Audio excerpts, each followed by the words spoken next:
Hi guys, welcome back to my channel. It's been almost a month since I posted a video, so I thought of continuing my content and put some more relevant videos as I've been getting asked about a lot of other content. Uh, so here I am with some new topic which I hope can help you all. So I've thought of diverging a bit from the path we have taken till now in terms of preparation. So I have in-depth covered um, different competencies, different rounds specific to Amazon. But people have been reaching out to me asking that can you also share how the interview loop looks like for other companies like Apple, Google, VMware, etc., etc. Also, the people have reached out to me regarding SDET interview rounds. That if I can share some tips or some information about how the rounds look like, how they can prepare for it. So in this video, we'll be talking about three main things. Uh, First is what exactly is a SDET role in Amazon? Are you best suited for that role or not? How will your career look like 5 years down the lane in SDET path? Second is what are the different rounds that happen in a typical SDET interview in India. I'm categorically saying in India because I've seen those rounds happening. I've been a hiring manager as well as a individual interviewer for these roles. So I'll comment only on those things which I've experienced firsthand. And the third is how you should approach the questions. By approach, I don't mean that what answers you should give, but what the interviewer is expecting, and then to make sure that you answer on those lines only, because eventual aim is to crack the interview. Okay, it's not about what is right or wrong. It's mainly about solving the question and giving the answer in a format that the interviewer is expecting. I'll be open for feedback. Do let me know if this helps you. If you want more information on each of these rounds, I'll be happy to make another video on the same. So let's get started. So first of all, what is a SDET role in Amazon? So SDET is Software Development Engineer in Test. So SDET is almost equivalent to a SDE role. The the coding bar, the expectation from the interviewer in terms of how well you should code and everything around coding is exactly same as a SDE. The only difference between a SDE and a SDET role is that SDET role is more focused toward test side of things. What do I mean by that is that you might be involved in development of tools and frameworks that facilitate testing or helps the other QA engineers or the fellow teammates in expediting the testing, in automating the testing, or making sure that the quality of the product improves through automation, right? So you'll be developing, but mainly for test use cases, whereas SD focuses more on the core feature and then how that feature should scale, and then more customer facing things, stuff like that. So in both the sides, the aptitude on the coding side remains same. You should be well versed with the basics of coding. You should have at least command in at least one language. You should know the front end, you should know the back end, you should know databases, you should know design patterns, you should be very well versed with system design. You should understand what a complexity is, cyclomatic complexity, space complexity, time complexity, all these different words that you might have heard. So the expectation is exactly same. It's just that the work which you will be doing will help the engineers, specifically the QA engineers, to do their work more efficiently. So it's a very well reputed role. It's at par with the SD role. Even the salaries are almost equivalent to a SD.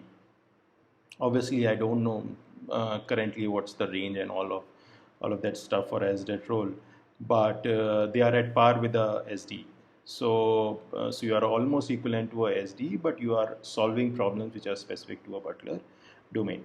So that's about SDET. Now, if if you were to ask me that, hey Kapil, I am interested in coding, uh, I want to build my career, and then since I am coming from a QA background, I want to move towards a SDET role, but how will the future look like for me? So it totally depends on you. In Amazon, the SDET path goes all the way till principal, which is almost similar to how we have in SDE. We have principal SDE. Similarly, we can have principal SDETs, and that's a very coveted title. You really have to work hard and then create stuff which impacts the entire organization, Amazon as a whole. Amazon is a giant, and then it should impact the majority of the company, right? It's the same with SD. The scope and the impact of your work should be at least the company, if not outside the company. So there is ample scope for you to grow in this role. So it's a good role to be in. It's a good role to continue working and creating your expertise. And then there is one obvious question that comes to your mind that, hey, what happens if I leave Amazon? Then you need not worry about it, because majority of the companies, they have SDET roles. It might be you will not find a QA role or a specific manual testing role, but SDET roles are there in almost each and every company. Okay, so the scope of SDET role is pretty huge. It's well accepted in the industry. Every company has this role. It is a well-paid role, almost equivalent to a SDE, and then there are chances to grow into this role till whatever level you want to grow. Like you can go all the way up to principal, or yeah, till principal mainly. After that, you would have already spent 15 or 16 years of your life, and then it makes more organic sense to move into management path, where it merges to director and stuff like that. So it's a good role to be in, provided you love coding. So that's about the SDET role. Now, there are many people who join Amazon as a SDET and then eventually move into SDE, because they say that if I'm doing coding and it's a full-time coding job, it's 100% coding. You'll not be asked to write test plans or write test cases and stuff like that. It's pure play coding. One of the case might be there where if a team member is not there or something like that, then you might be asked to write something, but it's temporarily. Your core job is coding. So why not move to SD role, which is a fair ask that many people have, and which is perfectly fine, and Amazon is pretty open about it. If you are not enjoying your current role and if you want to move to SD role, the transition is not that hard, because you are already working at the same level as SD2, and then it's just about setting the expectation with your manager and then moving to the new job family. So that's about the SDET role. Now coming to the interview for SDET role. So as I've said that this role is almost similar to a SD role, so the rounds are also similar to SD. So first round would be the elimination round, which is there for each and every job family in Amazon. No matter for which job family you are getting interviewed, there will be at least one elimination round. For some job families, a business development role, and more business side roles, there might be two elimination round. But by elimination round, I mean it's called phone screen round, where you'll be asked a coding question, mainly the data structure question, and then you'll be evaluated on your answer, and then the normal process would be followed. But here, like if you are not good enough, you'll be rejected and no further rounds would happen. So once you have cleared the elimination round, there will be 5 loop rounds that will be set up. So they'll all be set up all at once, and then you'll have to go through all these rounds. There is no elimination. Once you are done with all these rounds, a small meeting called as debrief happens in Amazon, where all the interview panelists will come in. They would have already shared their feedback in an internal tool, where each one of them will go through the other feedbacks that have been entered by the other interviewers, and then combinedly they'll discuss that how was the interview performance, where the candidate is lagging, where he's super good, and combined and consciously and then unanimously take the call that whether we should hire this person or not. So that's how the process works. Now, before starting with the rounds, that what you can expect in these rounds, there is one obvious question that might be in your mind that, hey Kapil, currently you are not working in Amazon. And if whoever is watching this video would, just for their refresher, I would say, I'm not currently working in Amazon. I've left Amazon about a year. Currently I'm working with a uh, different company called HackerRank as a senior program manager. But the thing is, there is an obvious question that might come that you're not working with Amazon. So how relevant or up to date um, your data is? Whatever you are claiming, is it up to date, or have things changed?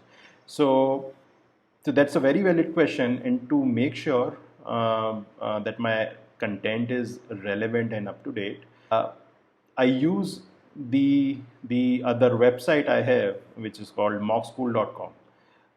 So this is one of my micro startup where I help candidates to prepare for Amazon and um, other companies to crack QA interviews. You can go and check it out. So those people who are preparing for these company, they share me this feedback that what are the current rounds that are happening, what is usually asked in those rounds, and then interviews expectation and different stuff like that. So the data I have is the 100% accurate data, and it's most up to date. And this is something which is coming to me first and from all the people who are preparing with me via mockschool.com.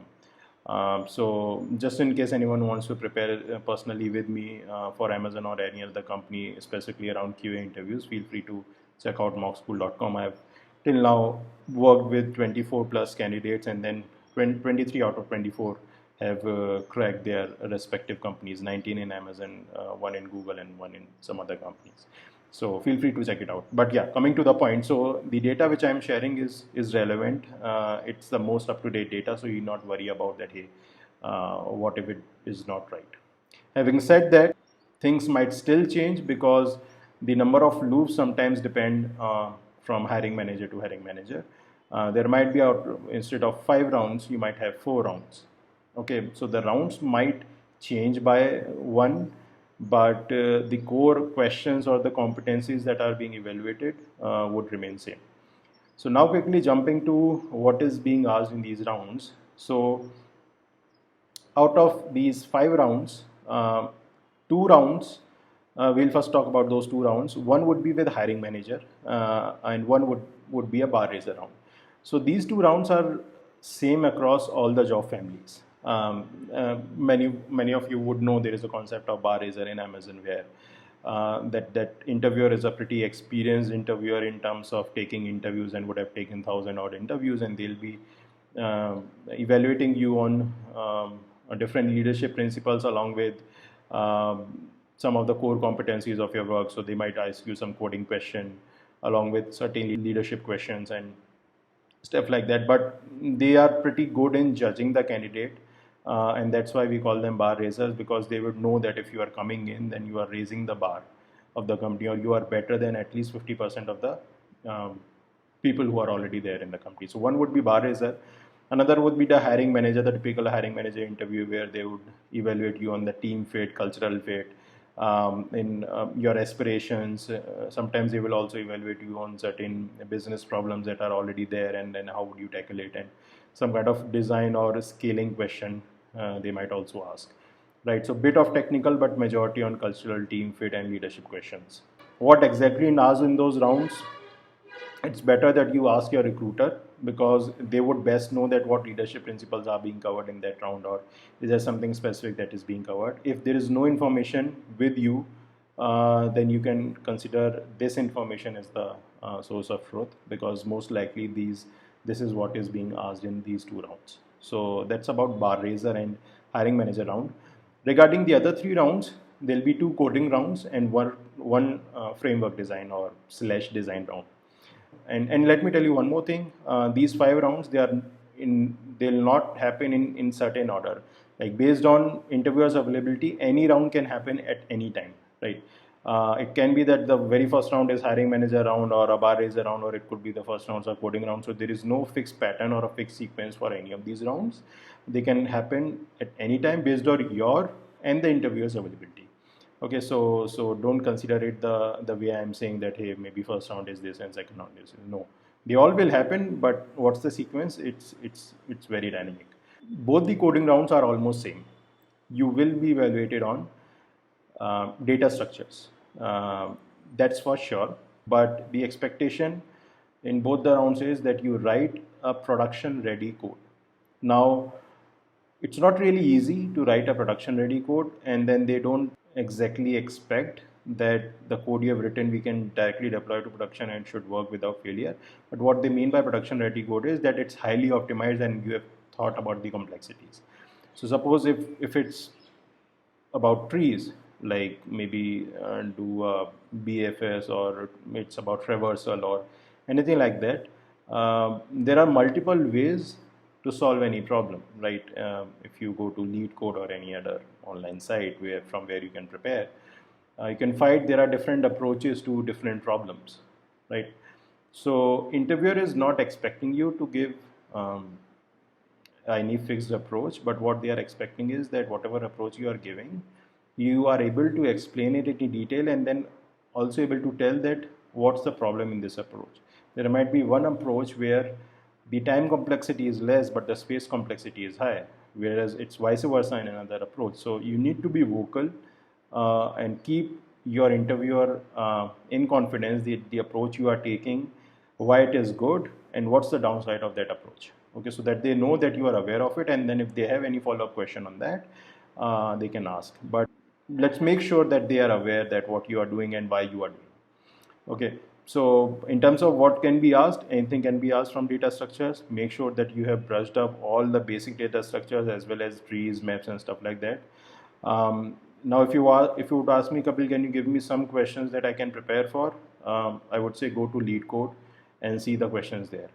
The interviewers who are taking the interviews are also people like us, people like you who are taking the test. Like if you crack Amazon, maybe 6 months down the lane, you will be on the other side of the table and asking the same questions. But from where these questions will come, eventually everyone will mostly go to Lead Code and sites like this, and then they'll take the questions from there.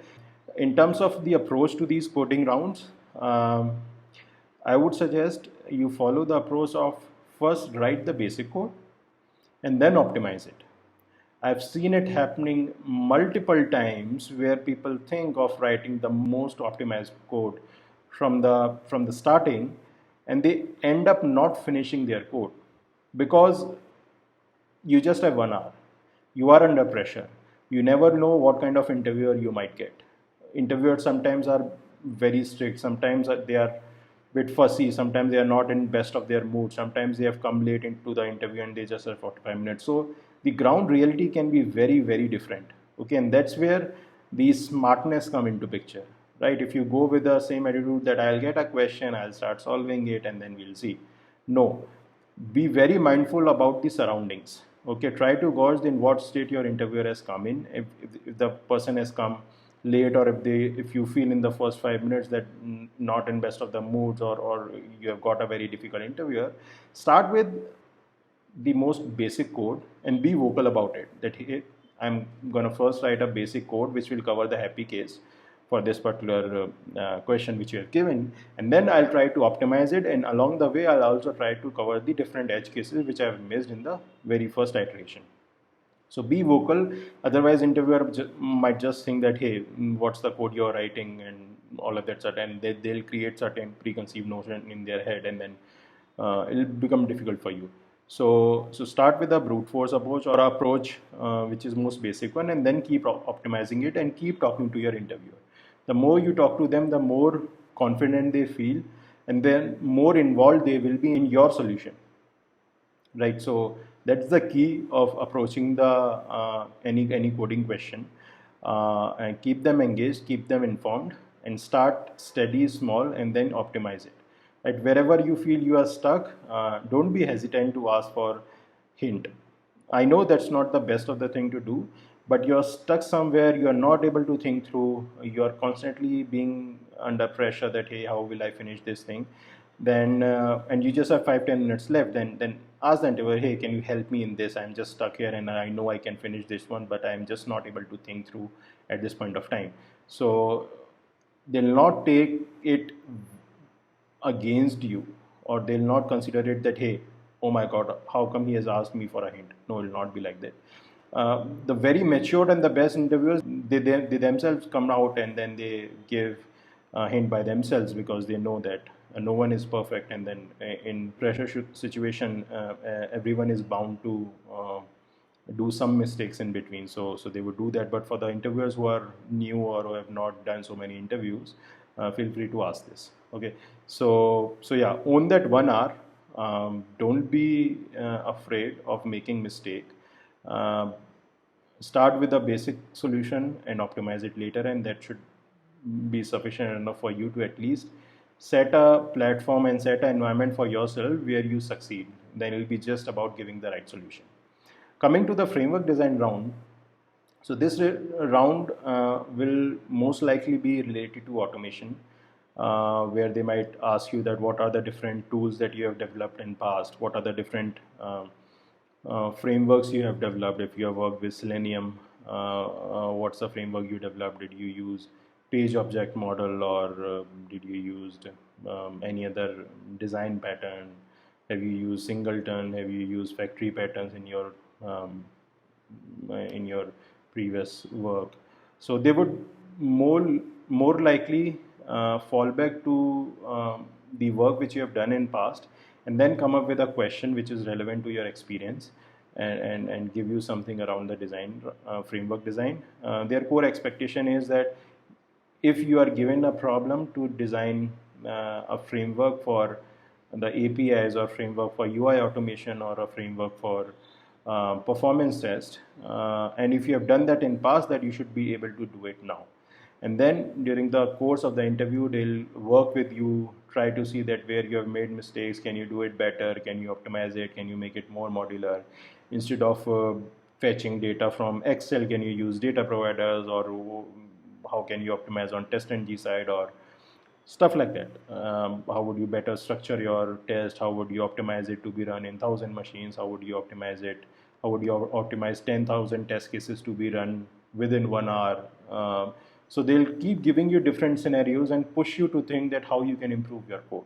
Okay, they'll keep giving you different kind of scenarios that, hey, maybe in this scenario it will take too much of time to run. In this scenario, it'll consume a lot of memory to run, right? And this is all about design, right? So how do you optimize your code for different scenarios is what they'll be basically judging you on. And this will showcase whether you have actually worked in past or not. And this is a very core competency, right? Because you'll be working sometimes in isolation on a big project where you will be giving something to be developed from scratch. So this becomes very important. So make sure whatever work you have done in past, you brush it up. You try to yourself find the drawbacks or the shortcomings of that framework. Again, go to the internet and identify what are the different kind of framework questions that have been asked till now, and then prepare in depth that why you have chosen certain way of creating or developing a framework, and what's the downside of it. If possible, go through different design patterns, understand what those design patterns are. If you have not used them in past, see if you can use a factory pattern or a singleton pattern for some use case. The bottom line is that you are at least aware about these patterns. If a question is asked around it, you're not blank, you know where these patterns are used. If you have not used them in past, you are aware that how to use them, stuff like that. So you should give something to the interviewer for him or her to believe that, yeah, even if you have not done something on a specific pattern or on a framework, but you have the potential to onboard to it quickly and then deliver on it. So yeah, that's about the framework design round. Again, the key to this round is that you remain calm, you understand the question what the interviewer is asking. If you have done it in past, well and good, start with that. If you have not done it in past, if you have no clue about it, ask them to change the question. You can be vocal about this. You can say that, hey, I have never used this kind of design pattern, or I have never worked with Selenium, or I have never worked with XYZ things. Can you ask me something different or something related to this where I'll be able to better answer you, or stuff like that. Okay, so there is no harm in doing this, but it should not be your very first answer. As soon as you hear the question, you say, hey, I don't know this, can you ask me something else? No, give it a try, give it a couple of minutes, see if you can do something around it. If not, then feel free to ask them that, hey, can you ask me something else? And it holds true for the coding round as well. If you have no clue about that, if you have never worked on maps, if you have never worked on trees, which should not be the case, because as I have told earlier, SDET2 is equivalent to SDE2, and when you are SDE2, a lot of time you are working with maps and trees. So you better be aware about this. But if by chance there is something you are not aware of, be vocal and ask them to change the question. Uh, in terms of the impact of this approach, you never know. Sometimes the interviewers are, no, it's fine. The other alternate question that you asked, you gave the answer really well and then were able to uh, optimize it to the very best. So it might go in your favor. If your other rounds were also screwed up and then in this round you were able to answer the alternate question, but for the first question, which was a basic question, you were not able to answer, then maybe it might not go in your favor. So it totally depends on the context or how your other rounds have been.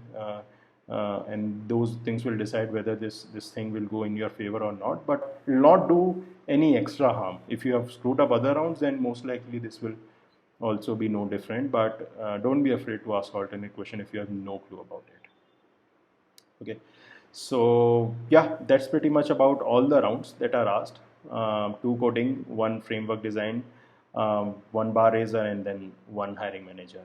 Now sometimes one coding round is reduced, and then there is just one coding, one design, one hiring, one bar raiser. Sometimes there are two coding, so they can be a mix and match. And in all these rounds, be aware that there might be leadership question that might be asked. Prepare for the Amazon leadership questions. If you want more information on that, you can go to my YouTube channel where you are already watching this video, where I have covered some of the leadership principles, that how to answer that. So it remains same for all the job families. Along with those leadership questions, these are the core competencies that are evaluated. And then if you prepare well, if you keep confidence, if you don't panic, if you are vocal, if you are keeping interviewer engaged, then it should be good enough for you to clear the interview.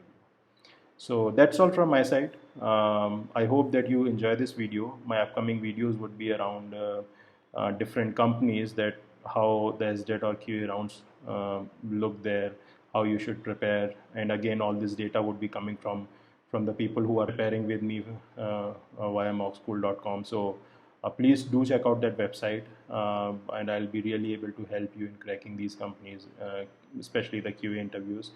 There are also SD interview panel alongside with me, which are also coming from PayPal, Google, and companies like Amazon. So feel free to sign up for SD roles as well if you want to prepare for these companies, and I'll be more than happy to help. And one more thing, before I sign off, please subscribe to this channel. Please like and share my videos.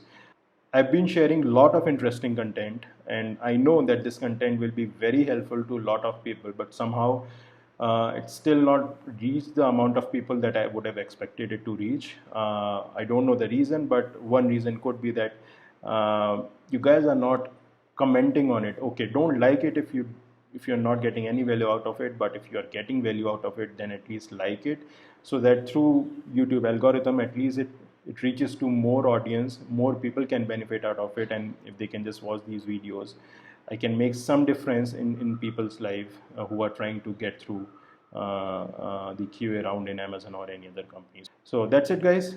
See you next time. Bye bye.